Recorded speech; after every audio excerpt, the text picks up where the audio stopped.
I wanted to quickly illustrate how easy this recipe could be, but it's also very difficult if you're not careful. So I want you to see a little bit of how to make the puff pastry. We're not going to go over the rest of the recipe, which is making the filling for the souffle. So I wanted to start by showing you measuring the flour. We're going to put our bowl, and it's going to be a pretty small bowl. This is like just a little bit bigger than cereal bowl. On your scale, we're going to go to grams and we're going to tare it so we're not weighing the bowl anymore. And then I'm simply going to take the flour and pour it into the scale, into the bowl, onto the scale. So I'm going to get to 130 grams and I'm going to stop. So I can start out pretty fast, and then once I get to almost 130, I have to slow down and get just the right amount. I'm at 127, 28. Okay, we made it to 131. It's okay to be 1 gram over in our amount. So we're going to add our salt. And now we are done with the measuring of the ingredients because I'm not showing you measuring the rest of the ingredients. Direction number 1, we're going to stir the flour and the salt. Next, we're going to add our 6 tablespoons of butter cubed. I just cut it up into a whole bunch of pieces, and I'm going to put it in there. It just makes cutting it with the pastry cutter easier.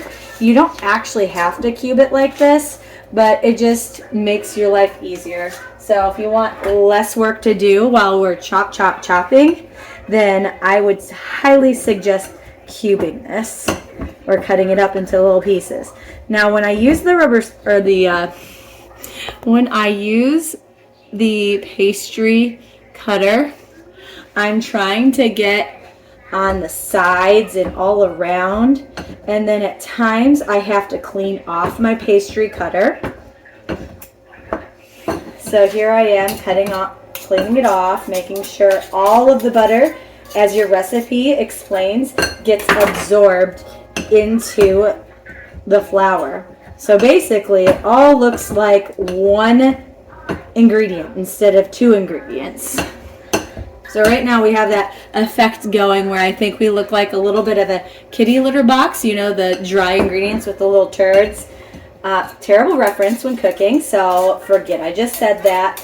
But keep in mind that this is not right yet.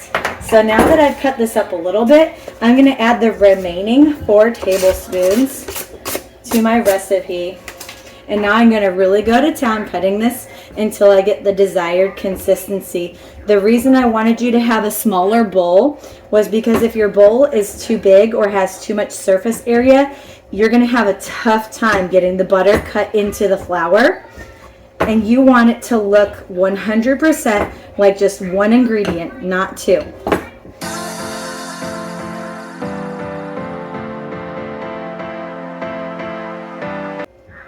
Okay, we are completely cut in. You don't see any more flour floating around in there, and it's basically like a buttered dough.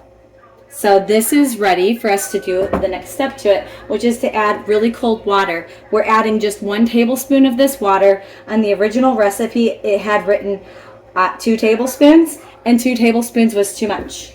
So now I'm going to cut it again with just water and dough. And I'm going to clean my pastry cutter as I go.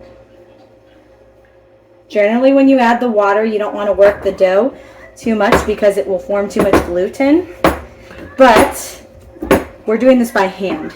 The chances of that happening are slim. When we use a machine like a food processor or a stand mixer, that's when working the gluten too much is a big deal.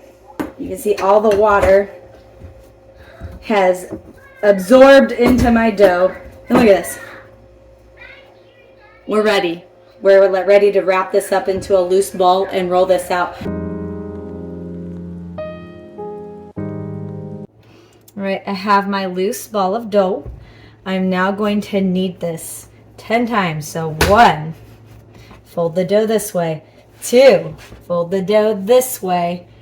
3, turn it, fold it.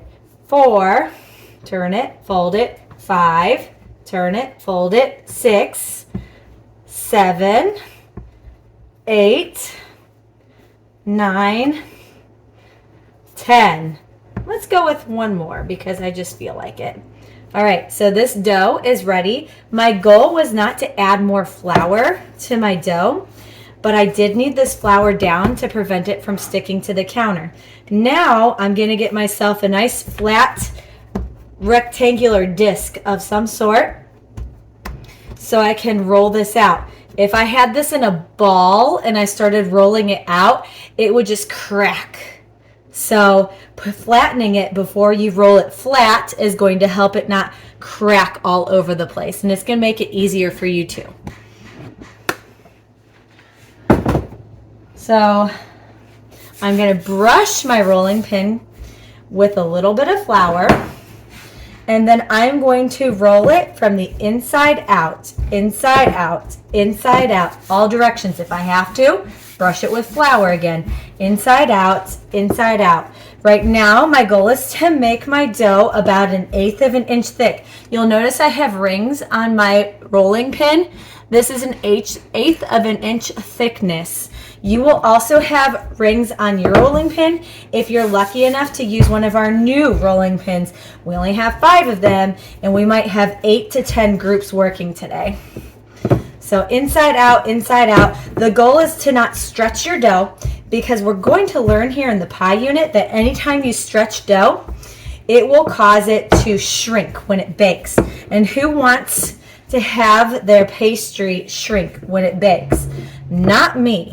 So you don't want to put too much pressure on it, causing it to stretch. That's why we're spending a lot of time doing this until it naturally flattens out to the right shape without just forcing it like a gorilla. So here we go, inside out. And all I have to do is get this to not be able to roll out anymore because I have my rings. If I had a regular rolling pin, I would have to eyeball the thickness and I would have to determine myself when I thought it was done. Now with these rings, when it stops spreading as I'm rolling, that's when you know it's done because it'll all be the same even level thickness. Now, one thing you'll have to be careful of is not to have the rolling pin hanging off the counter like I have it going like this as an example, because then I'd have cockeyed dough. So I have it on the counter. There we go. My dough is pretty much ready to go. So I made myself a rectangle. I know it's not beautiful. I could have folded this in and made it a nice perfect line and continued doing my rolling to make a beautiful perfect rectangle. But at the end of the day, this is going to go into a pan. It's going to overlap the sides and we're going to fold it back into it. So beauty is not exactly what I'm looking for. So I am going to use my rubber scraper, my pastry scraper to help get this off of the counter. We will use this when we do pies as well. Go from all sides. Try your best not to stretch the dough as you're doing this. Also, don't lift it up off the counter because you're going to cause your dough to tear. Just be gentle and go from all sides until it lifts from the counter. You can see in the center it is still attached, so I'm just going to be very gentle until I can get it off the counter completely. There we go. It's mobile. So now we're going to fold it as the instructions say, like it's a piece of paper that you're trying to put into an envelope. We're tri-folding this. So I'm going to fold it like this. Then I'm going to fold it like this. So I have a little burrito going, and then I'm going to take it and fold it in half. So it's like it's a little package. That's it. This is done. It's ready to go. So you can see my 1/8 of an inch thickness. It's pretty skinny. Compare it to my fingers here. It's pretty skinny. And those of you who have regular rolling pins without rings, I'll give you a guide to know how thick 1/8 of an inch is, because some of you might think it's a lot thicker than it is. And some of you might think that it's a lot thinner than it is. At this point, this needs to sit in the refrigerator for at least 2 hours. We're going to have it sit overnight, so it'll sit for 2 hours plus some. So you're going to put it in a bag and label it with your kitchen color, group number, and class period, and stick it into your class period's refrigerator.